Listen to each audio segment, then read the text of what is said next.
하나님의 은혜와 평강을 빕니다. 사랑하는 성도님 여러분, 반갑습니다. 오늘도 하루 잘 보내셨죠? 하루 생활 잘 마치고 또 편안한 마음으로 우리 하나님을 예배하게 되어서 참 기쁩니다. 이 시간 우리 찬송 한 곡 부르면서 온라인 가정 예배 시작하겠습니다.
기도하겠습니다.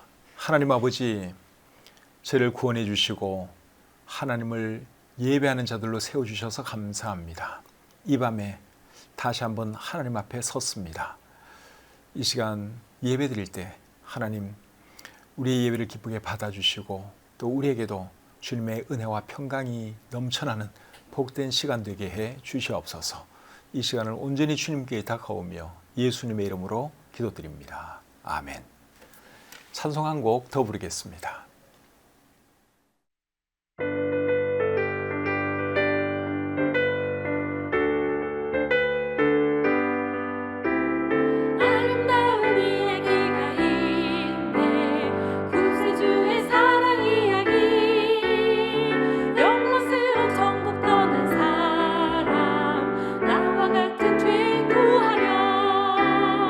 주님의 그 사랑은 정말 놀랍네.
함께 나눌 하나님 말씀은 시편 15편입니다. 시편 15편 말씀 제가 읽어드릴 때 여러분들 눈으로 잘 따라 읽으시기를 바랍니다.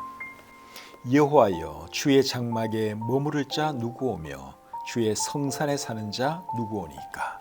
정직하게 행하며 공의를 실천하며 그의 마음에 진실을 말하며 그의 혀로 남을 허물하지 아니하고 그의 이웃에게 악을 행하지 아니하며 그의 이웃을 비방하지 아니하며 그의 눈은 망령된 자를 멸시하며 여호와를 두려워하는 자들을 존대하며 그의 마음에 서운한 것은 해로울지라도 변하지 아니하며 이자를 받으려고 돈을 구워주지 아니하며 뇌물을 받고 무지한 자를 해하지 아니하는 자이니 이런 일을 행하는 자는 영원히 흔들리지 아니하리이다.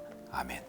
시편 15편 말씀을 가지고 오늘 밤에는 예배자를 위한 십계명, 이런 제목으로 말씀드리기를 원합니다. 시편 15편 1절은 이렇게 시작합니다. 여호와여, 주의 장막에 머무를 자 누구 오며 주의 성산에 사는 자 누구 오니까. 이게 무슨 말일까요? 누가 하나님 앞에 설 수 있겠습니까? 누가 주님을 예배할 수 있겠습니까? 이런 의미로 이해할 수 있겠죠. 그러고 나서 그 다음 절 내용을 보면 이런 자가 주님 앞에 설 수 있습니다. 이런 자가 하나님을 예배할 자격이 있습니다. 이제 그런 내용의 말을 하고 있습니다. 2절부터 5절까지의 말씀을 제가 다시 한번 읽는데 세번역 성경으로 한번 읽어드리겠습니다. 깨끗한 삶을 사는 사람, 정의를 실천하는 사람, 마음으로 진실을 말하는 사람, 혀를 놀려 남의 허물을 들추지 않는 사람, 친구에게 해를 끼치지 않는 사람, 이웃을 모욕하지 않는 사람, 하나님을 업신여기는 자를 경멸하고 주님을 두려워하는 사람을 존경하는 사람입니다. 맹세한 것은 해가 되더라도 깨뜨리지 않고 지키는 사람입니다. 높은 이자를 받으려고 돈을 구워주지 않으며 무죄한 사람을 해칠세라 뇌물을 받지 않는 사람입니다. 그러니까 2절부터 5절까지의 내용이 결국 뭡니까? 이런 자가 하나님 앞에 설 자격이 있습니다. 이런 자가 하나님을 예배할 자격이 있습니다. 그런 내용인 것을 우리가 보게 되죠. 그래서 오늘 말씀의 제목이 예배자를 위한 십계명이에요. 이 내용이 10가지입니다. 그래서 예배자를 위한 십계명, 이런 제목으로 오늘 말씀을 좀 살펴보겠습니다. 자, 어떤 사람이 예배자로서의 자격이 있는가? 첫 번째는 정직하게 행해야 한다 하는 것을 오늘 이 본문이 말씀을 하고 있어요. 2절에 보시면 정직하게 행하며 그렇게 말씀을 하고 있죠. 정직하게 행한다 하는 말은 바르게 산다는 말입니다. 하나님을 예배하는 사람이 바르게 사는 것은 너무나 당연한 일이죠. 하나님을 예배한다고 하면서 생활은 엉망이면 그것은 잘못된 것입니다. 그래서 우리 하나님의 사람들은 정말 바르게 살아야 하죠. 욥이 그런 삶을 살았다고 할 수 있습니다. 욥기 1장 1절에 이렇게 기록되어 있습니다. 우스 땅에 욥이라 불리는 사람이 있었는데 그 사람은 온전하고 정직하여 하나님을 경외하며 악에서 떠난 자더라. 욥이 정말 바르게 살았죠. 정말 정직하게 살았어요. 그래서 하나님을 예배하는 사람들은 이렇게 살아야 하는 것입니다. 그래서 첫 번째로 말하는 것은 정직하게 행해야 한다 하는 것입니다. 두 번째로 말씀하는 것은 공의를 실천해야 한다 하는 거예요. 2절 중간에 보시면 공의를 실천하며, 공의를 실천한다는 말은 의를 행한다는 말입니다. 하나님은 의로우신 분이기 때문에 하나님을 예배하는 자들도 당연히 의롭게 살아야 하는 것이죠. 의로운 삶은 그 자체가 하나님께 드려지는 예배라고 할 수 있습니다. 로마서 12장 1절에 이렇게 기록되어 있죠. 그러므로 형제들아, 내가 하나님의 모든 자비하심으로 너희를 권하노니 너희 몸을 하나님이 기뻐하시는 거룩한 산 제물로 드리라. 이는 너희가 드릴 영적 예배니라. 교회 와서 예배 드리는 것만 예배가 아니라 우리가 바르게 살아가고 의를 행하는 삶 자체가 하나님께 드려지는 예배인 것을 우리가 알아야 합니다. 그래서 하나님의 사람들은 의를 행하면서 살아야 하는 것이죠. 세 번째로 오늘 이 본문이 말하는 것은 진실을 말해야 한다 하는 것입니다. 2절 끝에 보시면 그의 마음에 진실을 말하며, 마음의 진실을 말한다 하는 말은 마음으로부터 진실을 말한다 그 말입니다. 하나님을 예배하는 사람이 거짓말하고 남을 속이면 안 되지요. 그래서 하나님을 바르게 예배하는 사람들은 항상 진실을 말해야 하는 것이죠. 에베소서 4장 25절에 이런 말씀이 있습니다. 그런즉 거짓을 버리고 각각 그 이웃과 더불어 참된 것을 말하라. 이는 우리가 서로 지체가 됨이라. 거짓을 버리고 이웃과 더불어 참된 것을 말하라. 그렇게 말씀을 하고 있습니다. 그리고 골로새서 3장 9절과 10절에는 이런 말씀이 있습니다. 너희가 서로 거짓말을 하지 말라. 옛사람과 그 행위를 벗어버리고 새 사람을 입었으니 이는 자기를 창조하신 이의 형상을 따라 지식에까지 새롭게 하심을 입은 자니라. 예수님 믿기 전에는 거짓말도 하고 속이기도 하고 그랬지만 이제 예수님을 믿고 새 사람이 되었으면 그렇게 하면 안 되죠. 그래서 우리 하나님을 예배하는 사람들은 항상 진실을 말해야 한다. 바르게 살아야 한다 하는 것입니다. 네 번째로 오늘 이 본문이 말하는 것은 남의 허물을 말하면 안 된다 하는 것입니다.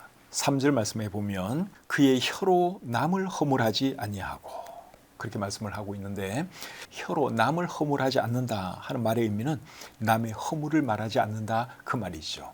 남을 비방하지 않는다 그 말입니다. 그러니까 하나님의 사람들은 남의 허물을 보면 어떻게 해야 되겠습니까? 그것을 말하면 안 됩니다. 그것을 덮어줄 줄 알아야 하는 것이죠.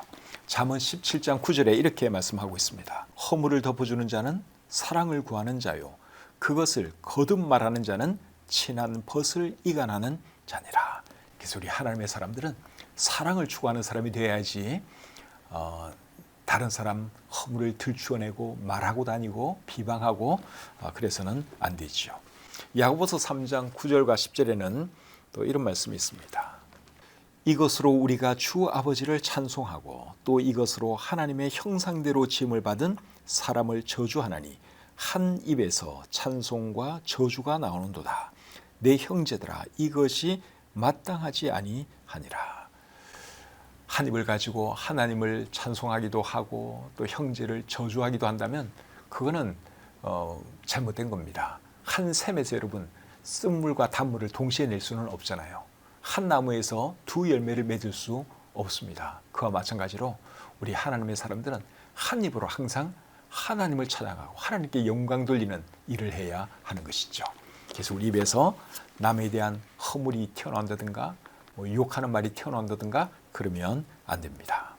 다섯 번째로 오늘 이 본문이 우리에게 말하는 것은 이웃에게 악을 행하면 안 된다 하는 것입니다. 3절 말씀 중간을 보겠습니다. 3절 중간에 보시면 그의 이웃에게 악을 행하지 아니하며 하나님의 사람들이 이웃에게 악을 행하면 되겠습니까? 이웃에게 행할 수 있는 악에도 여러 종류가 있는데 어떤 종류를 떠나서 하여간에 이웃에게 악을 행하면 안 되죠. 데살로니가전서 5장 22절에 보시면 악은 어떤 모양이라도 버리라. 그래서 하나님을 예배하는 사람들은 어떤 모양이든지 이웃에게 악을 행하면 안 되는 것이죠. 마태복음 5장 23절과 24절에는 이런 말씀이 있습니다. 그러므로 예물을 제단에 드리려다가 거기서 내 형제에게 원망 들을 만한 일이 있는 것이 생각나거든 예물을 제단 앞에 두고 먼저 가서 형제와 화목하고 그 후에 와서 예물을 드리라. 하나님께 예배 드리는 것도 중요하지만 예배 드리기 전에 어떤 형제와 불화한 것이 생각나거든 어떤 형제에게 잘못한 일이 생각나거든 먼저 그 문제 해결하고 와서 하나님께 예배하라. 그런 말씀을 하고 있는 것이죠. 그래서 여러분 이런 말씀 우리가 잘 기억하고 이웃에게 악을 행하면 안 됩니다. 혹시 악을 행했더라도 그 문제 해결하고 하나님 앞에 예배를 드려야 한다 하는 것 꼭 기억하시기를 바랍니다. 여섯 번째로 오늘 이 본문이 말하는 내용은 이웃을 비방하면 안 된다 하는 겁니다. 3절 끝부분에 보시면 그의 이웃을 비방하지 아니하며 그렇게 말씀을 하고 있는데 이 말씀은 3절 앞부분에 있는 말씀하고도 조금 비슷합니다. 3절 앞부분에 그의 혀로 남을 허물하지 아니하고 비슷한 말이죠. 비슷한 말을 연겁하는 이유가 뭐겠습니까? 중요하기 때문에 그런 것이죠. 그리고 하나님의 사람들이 이 잘못을 너무나 쉽게 범할 수 있기 때문에 하나님께서 비슷한 말을 두 번씩이나 하고 있다고 생각을 합니다. 그런데 여러분, 하나님의 사람들이 왜 남을 비방하는 그 일에 쉽게 빠지게 될까요? 그 이유는 남을 비방하는 것은 심각한 죄가 아니라고 생각하기 때문에 그런 거예요. 그런데 여러분, 사실은 그렇지 않습니다. 남을 비방하는 거, 이거는 사실 굉장히 심각한 죄입니다. 마태복음 5장 21절 22절 한번 보겠습니다. 옛사람에게 말한 바 살인하지 말라. 누구든지 살인하면 심판을 받게 되리라 하였다는 것을 너희가 들었으나 나는 너희에게 이르노니 형제에게 노하는 자마다 심판을 받게 되고 형제를 대하여 나가라 하는 자는 공회에 잡혀가게 되고 미련한 놈이라 하는 자는 지옥불에 들어가게 되리라. 형제에 대해서 노하는 자는 심판을 받게 되고, 그리고 미련한 놈이라고 욕하는 사람은 지옥불에 던져질 것이다. 예수님께서 그렇게 말씀을 하셨어요. 하물며 여러분, 남을 의도적으로 비방하는 것, 그것이 얼마나 큰 죄가 되겠습니까? 사람이 살다 보면 화낼 수 있죠. 또 화가 나면 욕도 할 수가 있겠죠. 근데 그렇게 하는 것도 지옥 불못에 던져진다 그랬는데, 의도적으로 악한 마음으로 남을 계속 비방하는 것, 그거는 정말 나쁜 죄지요. 그래서 우리 그리스도인들은 그런 죄에 빠지면 안 된다 하는 거예요. 민수기 12장에 보시면 미리암과 아론이 모세를 비방하는 내용이 나옵니다. 12장 1절에 이렇게 기록되어 있습니다. 모세가 구스 여자를 취하였더니 그 구스 여자를 취하였으므로 미리암과 아론이 모세를 비방하니라. 모세가 이방 여인을 아내로 택한 것은 이거 잘못된 일이죠.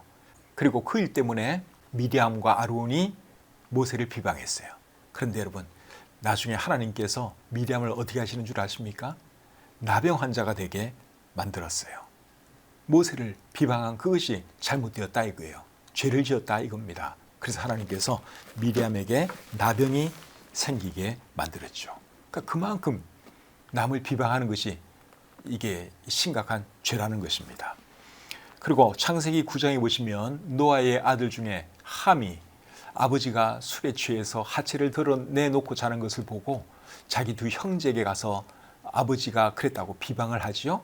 그 일 때문에 함은 아버지로부터 저주를 받게 됩니다. 그만큼 비방하는 것이 나쁘다 그 말이에요. 설령 잘못에 대해서 말을 하는 것도 나쁜데 별 잘못도 아닌 것을 가지고 남을 비방하고 헐떡하는 것은 얼마나 더 큰 잘못이 되겠습니까? 그래서 우리 하나님을 예배하는 사람들은 이 면에 있어서 정말 조심해야 하는 것이죠. 조금 전에 잠언 17장 9절 말씀을 읽었는데 그 말씀 다시 한번 읽어드리겠습니다. 허물을 덮어주는 자는 사랑을 구하는 자요, 그것을 거듭 말하는 자는 친한 벗을 이간하는 자니라. 그 허물을 덮어주는 사람이 되어야 되지, 그 허물을 계속 말하고 다니는 그런 사람이 되면 안 되는 겁니다. 잠언 10장 12절은 또 이렇게 말씀하고 있습니다.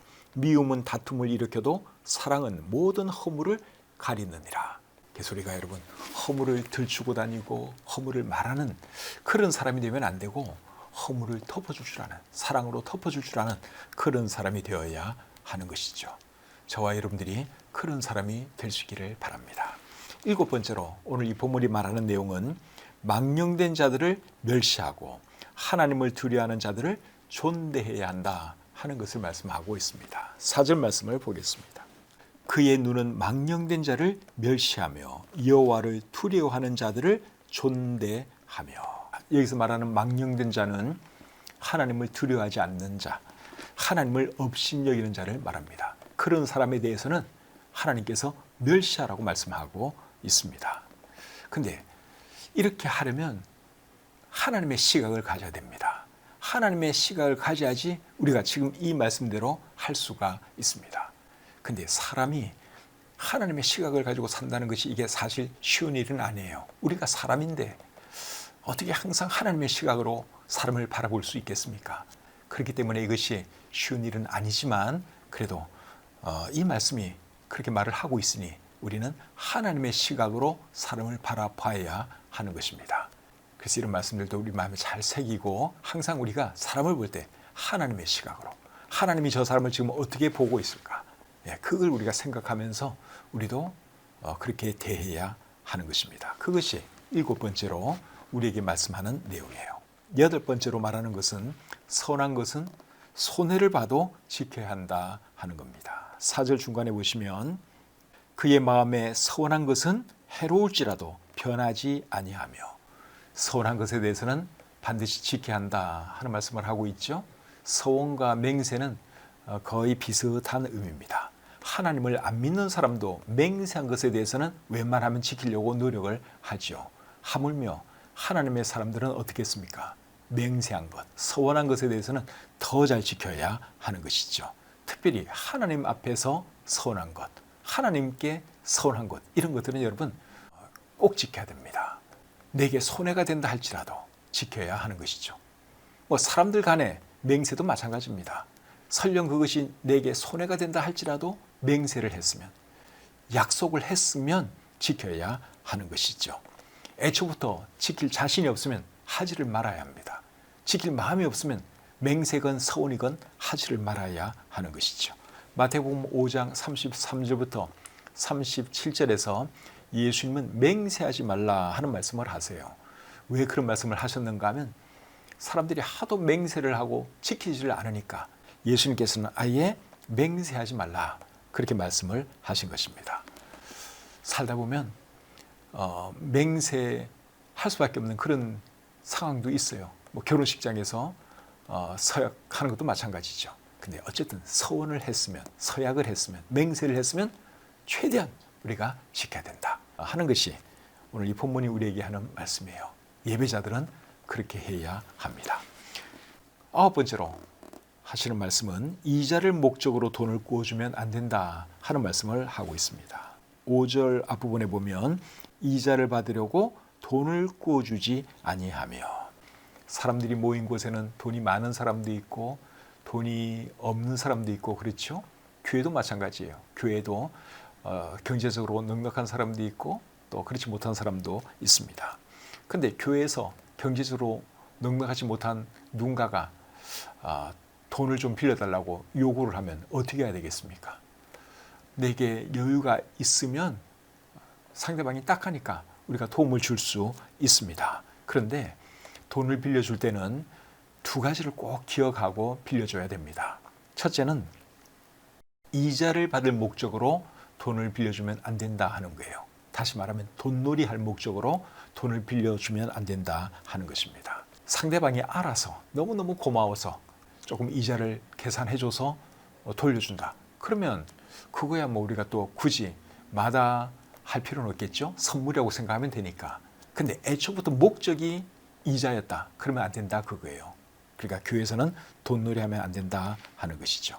두 번째로 뭘 기억해야 되는가 하면 돈을 빌려주면 못 받을 수도 있다 하는 겁니다. 실제로 그런 일이 많이 일어나잖아요. 그렇죠? 내가 돈을 빌려줬는데 상대방이 능력이 안 돼가지고 못 돌려줄 수도 있어요. 또 어떤 데는 돈을 빌리고 갑자기 사라질 수도 있습니다. 그러니까 그런 것을 생각해서 내가 이 사람에게 돈을 빌려줘도 설령 못 받아도 괜찮다 하는 마음이 있으면 빌려주시고, 그런 마음이 아니라면 빌려주지 않는 것이 맞다 하는 거예요.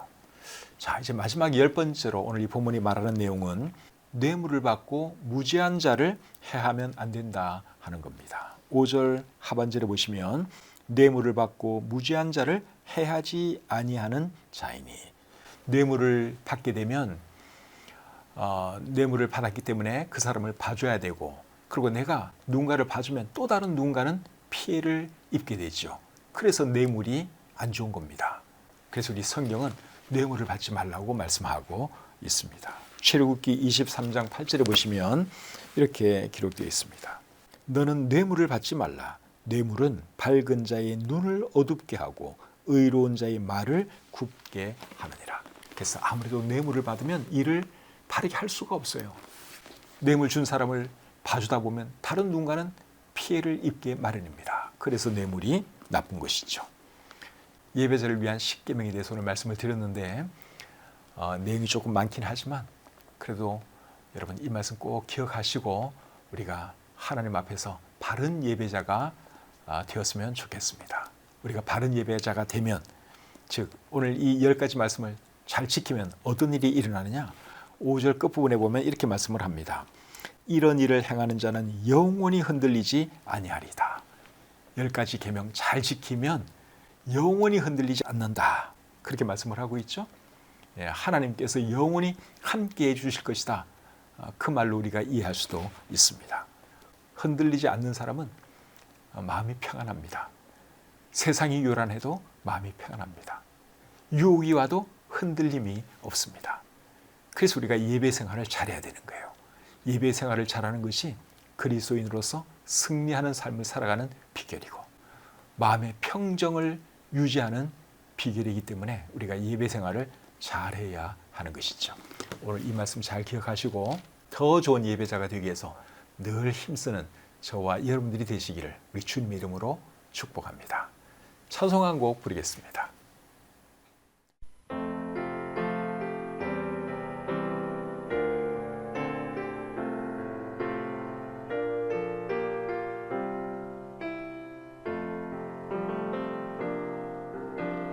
나는 하나님을 예배하는 예배자입니다.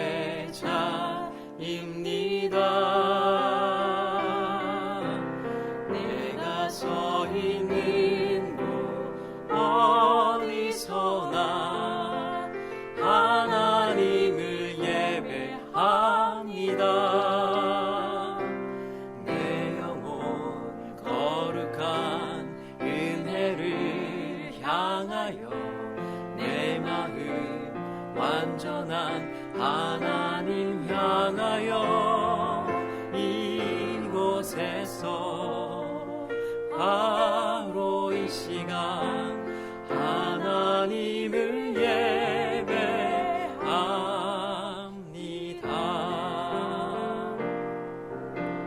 나는 하나님을 예배하는 예배자입니다. 내가 서 있는 곳 어디서나 하나님을 예배합니다. 내 영혼 거룩한 은혜를 향하여 내 마음 완전한 하나님 향하여 이곳에서 바로 이 시간 하나님을 예배합니다.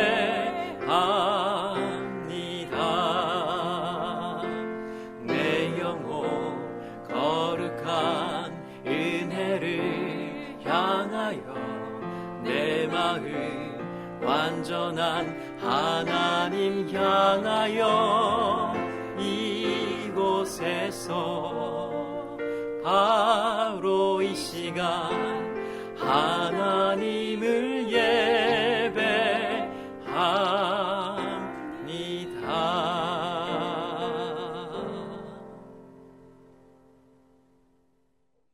기도하겠습니다. 하나님 아버지, 부족한 사람들이지만 예배자로 불러주시고 이 시간에도 우리 하나님을 예배할 수 있도록 해주신 것 감사합니다. 부족한 사람들이 드린 예배이지만 우리 주님께서 받아주신 줄 믿고 감사합니다.